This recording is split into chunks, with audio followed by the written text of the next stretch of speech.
All right, welcome to episode 10 of Stream Roulette. Daniel Towns and Steph Broadbridge. How are you, Steph? Hello, I'm good. There you go, our first satellite episode. And for this one, we were meant to watch Home Edits, but there was a mix-up with that as one of us had seen a little bit of it, and we watched The Ultimatum, Marry or Move On. Woo! Let's find out how that went, eh? Yes.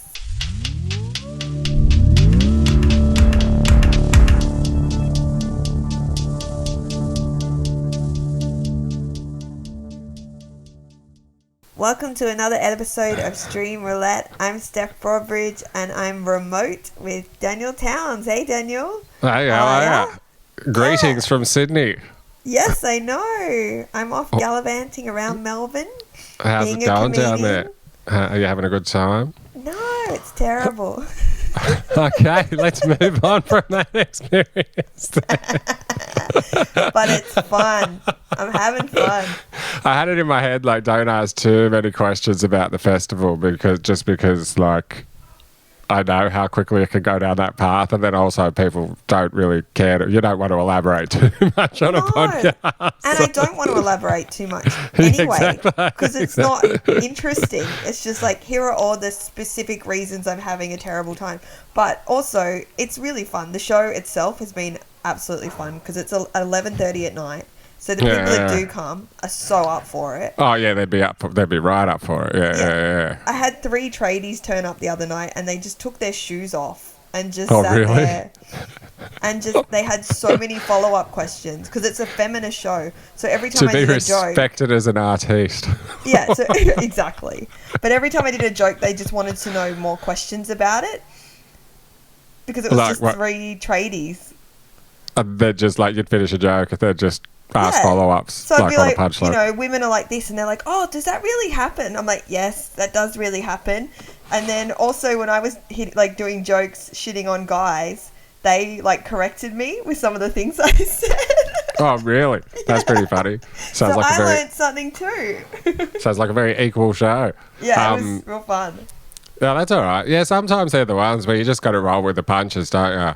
Yeah. See, I never used to check my ticket sales in Melbourne because it affects your mood the entire day. Like at any festival, but Melbourne specifically because you live in it.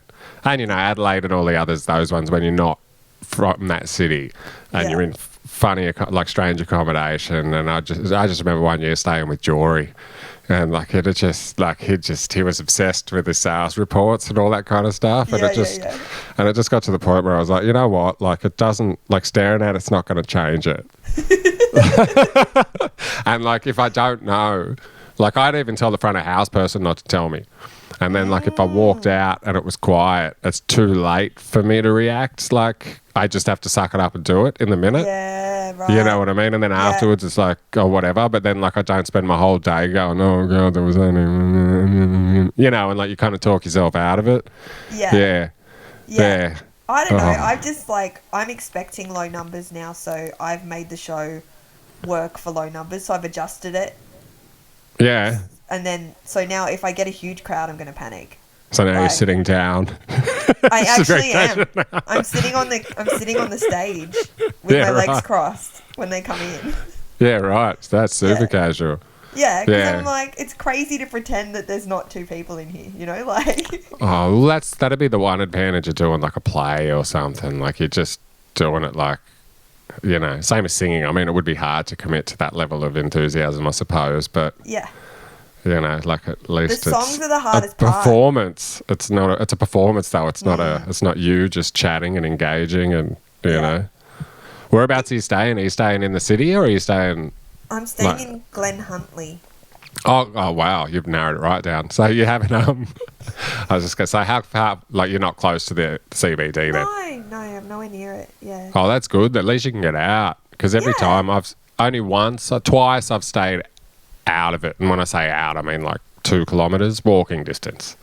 You know, still a walk, and it's like, but staying in it, it's just like you can't get away. No. You know, and like I don't know if living in a city without concrete and all that around you is healthy in the first place. You know, like I miss trees, and like your diet goes out the window. By the end of the month, I just want vegetables. And Melbourne's actually pretty easy to eat healthy, Melbourne CBD, because every second shop is like sushi or Thai, you know, Vietnamese, whereas Sydney CBD, you know, it's high end or fast food. Oh, I'm eating well. Food in Melbourne's really good. Yeah. Yeah, so and everyone's got COVID, eh? Yeah, they do. But it worked out great for me because I wanted a new room, so I've got a new time slot. Someone got COVID. Really? Yeah, so I was a little scab. I was like, "Oh, are you not going to use that room? I mean, sorry, like that sucks for your ticket sales, and like but are you going to use your room? Like, can I?" So that's because I saw you were doing some extras on Monday, Tuesday, Wednesday, or something. So that's because of that. On the weekend, yeah. Oh yeah, nice. Oh, that's good. Yeah. Oh, look, take every opportunity you get. Someone would have jumped in your grave if it happened to you. Fuck I mean, it's yeah. I mean, being down. I mean, I can almost guess who's got COVID. No, totally. No. Not I could almost exactly guess. Who you think it would be? Yeah. I would assume it's going to be a lot of people that are in their first years down there because they're going out all the time and drinking a lot and doing all that every night. Yeah, it's not going to be too many of the ones that it's like their 20th fest. Like Hughesy's not getting it down. You know what I mean? No, he's doing his show and going home or whatever. Like he's yeah. And then just people, I guess, that are caught in lineups or whatever. And then some people are going to get stuck in the crossfire, aren't they? Yeah, I'm worried about the lineup shows getting it there, but I haven't been doing much hanging. No, yeah, I always keep my head down and try to, because you do get sick there. You get, you know, like it always festival flu or whatever goes around. And I remember when you used to be able to smoke in hi-fi, and the upstairs was just like, you know, it was just it was really thick and. Yeah. So anyway, look, the home edit, we had to bail on that one, didn't we? And I guess this will summarise the stream roulette, my take on the show anyway. Like, yeah, so you did watch I'd seen it, but it took me a couple of episodes to realise that I'd seen it. So that's my review. Yes. Okay. It took me to the one where I saw Kim, one of the Kardashians, and I was like, "Oh no, I have seen this." Oh, okay. Yeah, like I it was don't know just on anything about it. Like it's no, it was just a background show, like that was on. That yeah. Well, it's like when you watch an episode of like Law and Order or something, and like it takes you like 40 minutes to be like, oh yeah, I have seen this one. Yeah, that's right. This guy did it. Yeah. So anyway, we rolled the dice again, didn't we? We hit surprise me / play something again, and it delivered the ultimatum: marry or move on. Yes. Now. You got the premise of the show for the people for the uninitiated. I have the blurb. Because I'm happy to do a recap. I'm happy to riff a recap. Okay, here is the blurb for the ultimatum. Get hitched or call it quits. Couples put their love to the test while shacking up with other potential matches in a provocative reality series hosted by Nick and Vanessa Lachey. We can just almost end there. Yep. I mean, for starters, I would have started that blurb with like 8 fuck knuckles. Is that how many there were? Yeah. I don't know. All right, before we get into it, how many did you watch? I watched 5 episodes. Oh, wow, because I did them all and the reunion show. So Daniel. I get a veto. What? And I'll probably get to blow your mind with some things that came up out of the reunion show. Yes. Yeah, because it was trash. Like, it was bad. But it wasn't like even good trash. I don't know. Like, the first night, like, we were kind of obsessed with it. Like, we watched 3 episodes on the first night, and we couldn't believe it. We're like, oh, this is so bad. It's good. Like, why are these people doing this? Why did you just do that? Like, when the guy, like, fuck it, let's do spoilers on this. Who gives a shit? Because chances are people that are, like, they've seen it and they've, like... Okay, if you don't want any spoilers, tune out now. No, I'll put a spoiler alert in the blurb. Like, what? I even wrote down their names so I could get it right. All right, Alexis and Hunter, the blonde... And the blonde guy, the guy that proposed on the second episode because he was out of jealousy. Yes. Like he proposed. No. Remember? No, that wasn't Hunter, was it? That was Randall. Hang on, no, because Hunter was really. Oh no, hang on, Hunter proposed first. Yeah, right. Yeah. Sorry, Hunter proposed legitimately. Sorry, I'm getting stuck out here. Who was it that proposed? Randall. No, Lauren and Nate. Was it? Yeah. Remember? Because she didn't want kids and he did. Yeah, sorry. They're two generic white blonde dudes with beards. Yeah. Remember? Yeah. But so his proposal in episode 2, before she chose that Colby dude to shack up with him for 3 weeks. Like, it's a ridiculous premise. Like, if you haven't seen it and you're still listening here, basically you go into a thing with your partner and there's 4 other partners there or 3 other partners, and you spend time with all the people there. You match up with one person, and then there's a meeting where they all choose who they've picked or whatever, and then you go and live with that person for 3 weeks and treat that like a new marriage, which, you know, is fucking a ridiculous idea in itself. And the way they justify that is by each couple, one of the people in the couple has made an ultimatum. So that's like, either you marry me now or I move on, or I want kids, and if you're not willing to swap, then we move on. So that's why they're putting their relationships to the test. Yeah, and it is a test. And I would have to say that they all failed. Oh, well, they're all young, for starters. Like we were saying to each other, you couldn't get an older person to do that. I was just going to say, though, I think they're lying about their age. Some of those dudes look like 50 years old. Like, there's no way. I read some of those comments online too, that they've lied about their age and whatnot. Yes. But then you hear I don't know, for me, they could have called that show like literally, or literally like, because like every conversation, it's hard to take people seriously talking about like big things like marriage and building a life with someone when every second word is like literally, I'm literally like vomiting over here. And like, there's a part of me that's like, so you didn't get this far, right? But towards the end, because like the secret ingredient on this show was jealousy. Like there was like, who was it? There was Randall, you know, Randall was with that, Madeline girl, right? Yes. The blonde one, right? Yes. And Madeline was so into him. Like, she was so into him. Did you see the episode where she got drunk and basically said to him, like, she didn't, but it was like, let's fuck? No. Oh, well, like, she didn't say that, but that was on the table. And he just didn't want to do the physical side of things. Like, he wanted to connect with her and do all that stuff, but he wouldn't. And, like, then it turned into this really kind of tense thing. And anyway, and who was her partner? Hang on. Shanique was with... The blonde girl? Yeah, and Shanique, sorry. She was with, was it Riley? Ray. No, hang on. There was Zay and Ray, but Zay was with Shanique. So, yeah, Zay and Shanique. So, Zay and Shanique did some shit, right? Like some shit. And then... it just got... Jealousy got him. Do you know what I mean? Like, they weren't hot enough for me to care. They really were they? Like, they were pretty hot. Like, don't get me wrong. Like, I don't have tickets on myself. Like, they were way hotter than me. But they weren't hot enough that they could justify not being able to talk. Like, they needed to be hotter if they were going to be that dumb.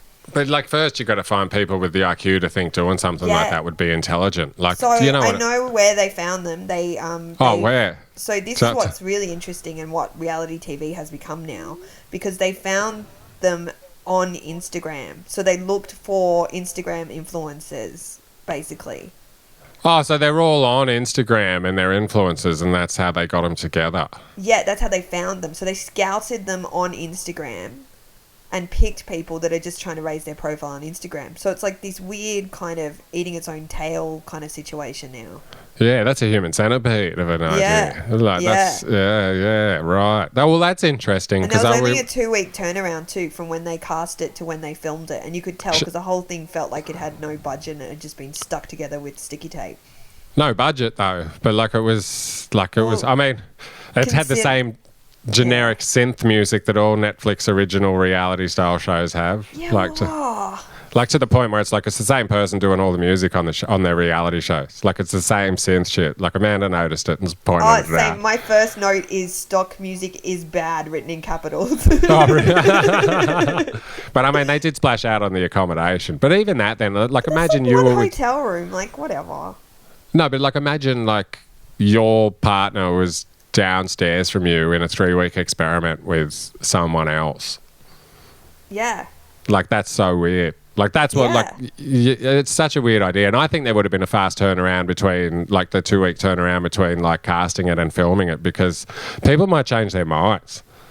True. You know what I mean? Like once you got, I mean, get them to sign that contract. Yeah, fair enough. But like, would you, as a producer of a reality series, bother pursuing someone in court who'd signed on to do the show and then bailed before it started filming? Like, say if they had a 6-month gap, you just go, fuck it, we'll cast someone else. So they probably just, shot it I wouldn't really do that quickly. as a job. But it raised a few questions for me, I got to say, because they're like, obviously the producers plastered them with a lot of alcohol, right? Yeah. And we that know was one thing I noticed, that they were very drunk. And we do know that like even one drink is enough to take away someone's ability to give consent. So if anyone, don't pull that face. This is a serious thing. Hey, if we can watch, no, you know what I mean. So what's their liability there in the future? Like, because this all happened in a blur, and I was thinking of it. Imagine being in that pressure cooker. Like, you're in one now in Melbourne, where to you, I mean, I know it's not because you're older and you have perspective on the world, but like to some people down there, all that is happening right now is the comedy festival. So these 24-year-olds, in their head, that was everything that was happening then and there. Like, they're in it. There's pressure, there's alcohol that's been thrown in the mix. Like, so say one of them did hook up with someone, like out of jealousy, like the one, I couldn't tell. I was like, is she giving him a head job or a hand job? Like, you could just see the sheet moving. Yeah. It was Zay and Shanique. Because Shanique found out about Randall and Colby maybe doing some stuff. So she was like, all right, well, if he's doing it, I'm going to, it turns out you can use, I think it was olive oil as it's nothing lubricant. hotter than a revenge handy. No, totally. But it was it was so tacky. It was so well, I'm just excited because, like, I got to say, the first night, like, I was like, we were both like, this is like, we were obsessed with, like, especially by the time that dude proposed, it's like, you're a fucking idiot. These people are idiots. Like, we got to see what's happening here. And but then when we watched, when we put it back on the second night, I got to say, for me, like, it did feel a little bit like the first night was like kind of like a one-night stand, where at the time it was like, yeah, this is good, and then the next night it was like, oh, that was like, you know what I mean? Like, there was like, there was the second night I was like, what did I find so, but then kept watching by the time, because we did another 3, and then it was like, all right, well, there's only a few more in the reunion show, might as well, I want to see what happened. And I was tempted, to be honest, like, I was tempted to just keep watching them to see what happened, but I just ran out of time. But yeah, and also I was being pretty invested. I was being pretty smart, thinking, you know what, this is probably going to be one of my few opportunities to get a veto. I'm going for it. So I'm trying to think. So Jake and April, right? So she was the one. April was the Filipino. Yes. With the military dude. Yes. And she issued the ultimatum. She paired up with someone else, but anyway, Jake was always the love of her life. And then they did their... So did you see any of where they lived with their original partners? Yes. Okay. Wait, do you mean at the beginning, or do they do that again? No, they do that at the end. Oh, no, I didn't see any of that. Oh, okay. So the first 2 episodes is the getting to know them, where they choose the partners. The next 3 episodes, they live with their new partners. Yeah. Then the episodes after that, they live with their actual partners. Oh. Like, and then have a trial marriage with them, kind of thing. Because Amanda and I said that as well. We were like, they didn't mention this at the start of the show, so we thought maybe they were short of content, and they thought, oh fuck, we'll have to get them to live with their own partners as well for 3 weeks. Yeah. To film some more stuff. But I got to say, that kind of took it to the next level, because they all went in there with all these mixed feelings about, and all of a sudden, and they've got this different perspective. Like, it's like, Shanique gave me this ultimatum, but like what we've seen here, we've seen some really, and then they just show some like things and all this kind of stuff. And he goes, and as I've seen from Madeline, you know, like, it doesn't have to be like that. And like, you know, it's actually really interesting. Like, jealousy really gets involved when they go back. Like, obviously there's the I missed yous and all that, but then there's also the, like, the what happens and the... I don't know. I didn't want to hang out with any of these couples. They seem like no, they're all vapid and shallow. Oh, I got to say, I thought Zay got a hard time. Yeah? Oh, man, he just got launched on in every episode. Like, there was a couple where he was just like... Did you see the episode where he was like, switch seats with me or I'm going to fuck this guy up? No. Oh, like, people just... I kind of feel like... Because, obviously, you know, like, you some idea of what happens on those things behind the scenes and whatnot. You know, the producers are just, like, prodding people or going, just go in and try and talk to them one more time. We just need to get a few more cutaways. We just need to get a few... Just try it. Like, when they know it's not a good idea to go and talk to them when they're... Yeah. You know, and I feel like angry. they just put him in a few situations where he just got piled on. And, like, he was always calm. And he was always... there was one moment that I'll bring up in a second where, like, that's another thing where the producers could be a little bit liable. Oh, yeah, we didn't finish that conversation. Yeah. No, I'm curious about that. Talk to me more about that. No, because I just thought, like, what could happen there in the future? Like, because we don't know what happened with some of the couples. And, like, what if some of them says, yeah, like, it was... Like, can the producers be, like, for creating the environment? I think they are covered. Oh, I don't know, though. I mean, yeah, sure, they'd have contracts and whatnot. But if something, like, did happen and someone did feel... You know, because, like, it was pretty... Some of the stuff in there was, like, pretty, like, oh, really? This is, you know? Like, even if you have this footage, maybe you should have cut it out. Yeah, right. You know? Like, in that sense. Like, there was one... Yeah, anyway. Like, but, okay, do you want to know what they're up to now? I do, but before I do that, I just wanted to, like... yeah. I just had, like... There was just 2 lines in the show that just made me laugh harder than any... one at the comedy festival has so far. Can I guess one of them? Go on, yeah. And I know how to fuck. Was that not one of them? I missed that one. Oh, that really made me laugh. We can't agree on who said it, but yeah, it was one of the girls. Oh my God. My first favourite was from Hunter. Saying, don't you worry about Hunter. Oh, yeah. Hunter saying, don't you worry about Hunter. That was so funny. And then my other favourite was one of the girls when she goes, I thought giving him an ultimatum would bring us closer together. But I mean, that just goes to show you the level of intelligence we're working with. Like, on the people. On what planet, in what kind of any relationship, even a working relationship, would you saying to someone, do this or I'm leaving, and you think that's going to solve a problem? Well, Thanks so much for listening to the episode, guys. We'd love to know what you think of the TV shows that we're reviewing, so you can hit us up on any of the social media platforms. It's Stream Roulette Podcast. We're on Twitter, Instagram, and Facebook. And feel free to let us know what you think of our show too. Like, don't just hold back on the TV shows. And if you really like the show, we've also got a Patreon where we're putting out 2 bonus episodes a month. And it's in the same lane, but it's called Guilty Pleasures. So instead of letting them choose, Steph will choose a show that she loves secretly that I haven't seen, and vice versa. And we have to subject the other one to watch that. So if that seems like something you'd be into, check out the Patreon. That's just Stream Roulette over on the old Patreon website. And don't you have a podcast coming up? I do, actually. I'm bringing mine back out. That's the Daniel Towns podcast. So thank you for letting me throw that in there. And also, if you are enjoying this Stream Roulette podcast with myself and Steph, please feel free to leave us a review on iTunes, because that's how these things grow and climb, and that's what we're here for. But anyway, this is enough of this. Let's get back to the episode, shall we? Done. Leaving, and you think that's going to solve a problem. Well, how do you think Hunter's going to feel? Like, and they did watch the footage. It came out in the reunion episode. How do you think Hunter felt watching the...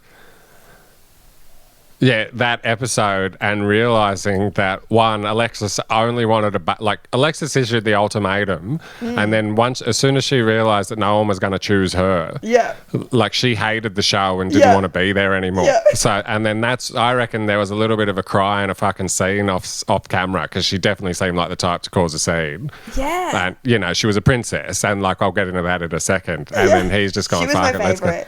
let's get out of here. And just there was multiple cutaway interviews with her where he doesn't earn enough money for me, I earn more money than him, he can't afford, like there was all this, but then she still marries him. Yeah.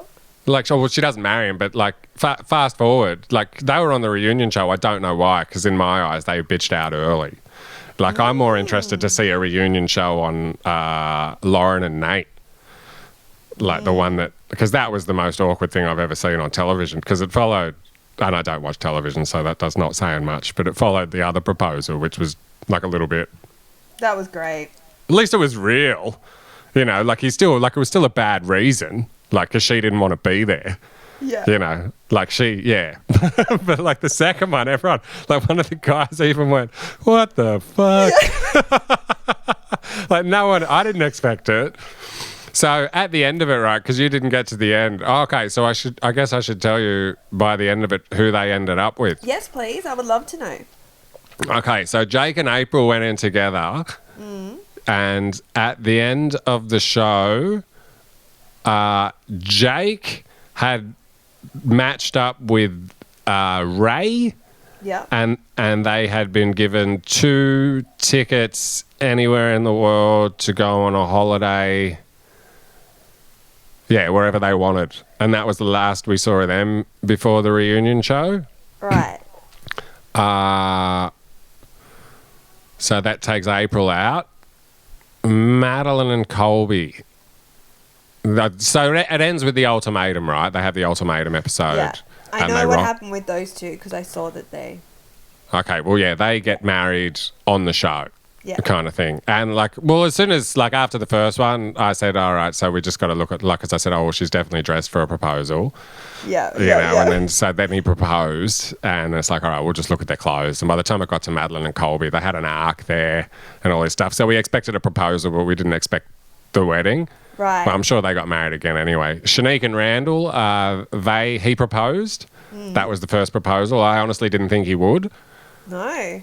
But he did, and so the show ended with them two engaged. And Zay and Ray, obviously Ray was with Jake, so Zay missed out, even though Ray issued the ultimatum. That was a weird one. She issued it and then bailed.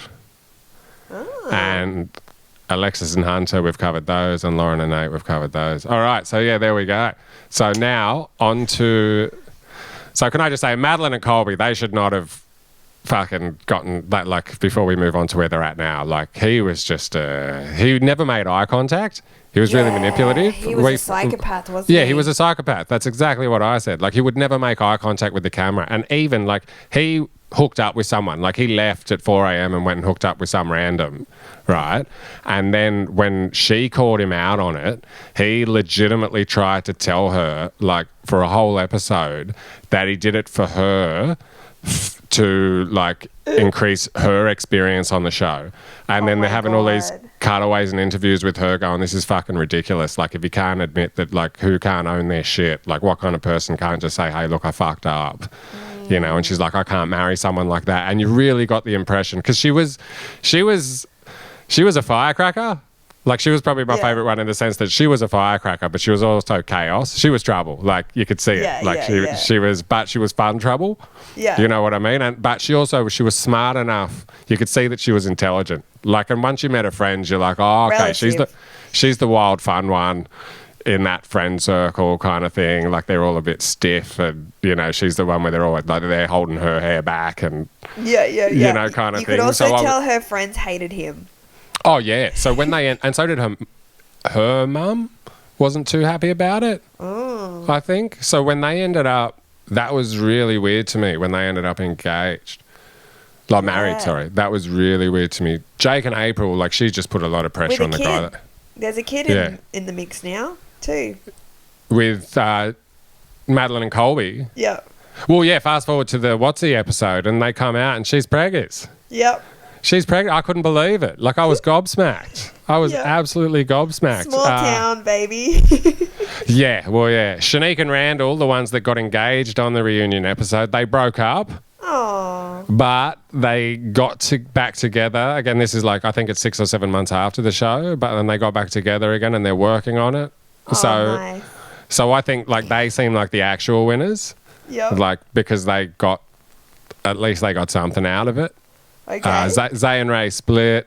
Who does that leave? Oh, April. Yeah. Jake is single. He did some dating, but he's single and he's trying to figure out himself, as any fucking 26-year-old dude probably should. And April stayed single for a couple of days. No, like, you know, she was single for a little while and then she met someone who wants to marry her, can't wait to marry her, wakes up every day and tells her that he wants to marry her. Oh, that's and healthy. that's one thing that was that's one thing that was missing in her last relationship. And then her and Jake have this weird, like, there was some real even tension between those two there. And then it turns out that the dude she's with, he's an older gentleman kind of thing. Like, that's all it says. And it's like, oh, okay, so there you go. So she just wanted to get married, I found. I think she just wanted to be on television. But she was the thing that, like, she was genuine. She was stupid. Like, she was thick as pig shit, but she was she was a genuine person, I found. Like, Well, she wasn't I saw in an article that she said that when she went on the show, she thought that her couple was going to be like couple goals. Like, Yeah. that's how they would be represented, is like everyone would want to look at them and be like, we wish we had that relationship. Oh, really? Yeah. That's pretty funny. So I think she was like a bit blown away that wasn't what happened. Well, I also think that there has to be a level of manipulation on the part of the producers. Like, yeah, they can say they did that on, like, they knocked it all around in 2 weeks, but I'd like to see, especially Ray and Jake, like, because there was too many coincidences. Oh, you've got one Italian parent and one black parent. Like, you've got, oh, right, Me Too. There was so many Me Too's when they met, and, like, good ones. Yeah. You know, like, yeah, like it was all this stuff they had in common. And it's like, did they look for people that are so similar? Like, did they try to throw the two, or not Zay and Ray, but like Jake and April were pretty solid coming in there. I thought, outside of her constantly bugging him to get married, like, he was a military guy, so you can pretty much assume. It's such a weird premise for a show, though. Like, it's so old school in its values. Like, you just... It's the worst premise for a show. It shows us where we're at. Like, it's fucking garbage. And it's like women being like, yeah, why when you commit, men never commit. Like, it's reinforcing all these stereotypes that are like decades past, where we don't think about relationships in those ways anymore, really. Well, then at the end of the show, then in the reunion, Nick Lockie and his wife, I refuse to say Lachey. Why? Because it's Lockie. It's not. What? If it was Lachey, wouldn't it be spelt with a E-T and a little thing over the E? I don't know. Like a little accent? You can call him Lucky. I don't like them. But it just seems a bit pretentious. Like, his name's Nick Lockie, and they're like, "No, mate, this is showbiz. It's Nick Lachey." You know, like, you got to sound a bit more. Yeah. Well, do you know about? So, have you seen? You don't watch reality TV. So, my sister told me that those two, the married couple, they host a Love Is Blind, which was like a huge. Yeah. I heard about that. Yeah. Yeah. So their whole relationship is tied into their money. Like, they can't make a living if they break up. Oh, really? Because they co-host as a married couple reality these relationship dating shows. That's all they do. Oh, that's an interesting show to be made one day when the tension gets on top of them and they split up. Because I got to say, some of the questions at the end, but it's just like showing they're idiots. Because, like, even at the end, like, there was so after this, and we've learned our lessons and we've done all this, like, who thinks ultimatums are a good idea? No.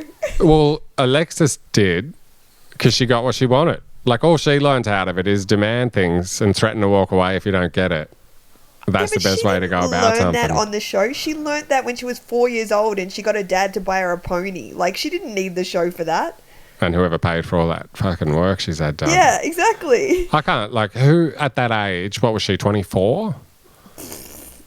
Like, that was at least 43? Yeah. That was at least her lips, cheeks, eyes, forehead, nose. Boobs. Boobs is, I didn't notice that. Oh, didn't you? No, I promise I didn't. I promise I didn't. And I don't want to say anything I'll regret while I'm recording it. Yeah, no, that's okay. You don't. Let's just say she's not my type. She's not anyone's type. Well, she was Nate Hunter, even though he doesn't earn enough money for her. So would you recommend it for people that are looking for... if you were looking for... To be honest, I wouldn't. I think there's better reality TV shows out there done better. What if it was just like a 2-night binge? If you said to someone, "All right, look, you can watch this and have pretty good sex for a night, but then you're gonna have a rash for a week." Still not. I wouldn't recommend it. It's not, that you might think is something else, but it's not. No, no good. I would just for the stupidity of it, and the brainlessness. Stupider ones though. There's stupider ones that have been produced better.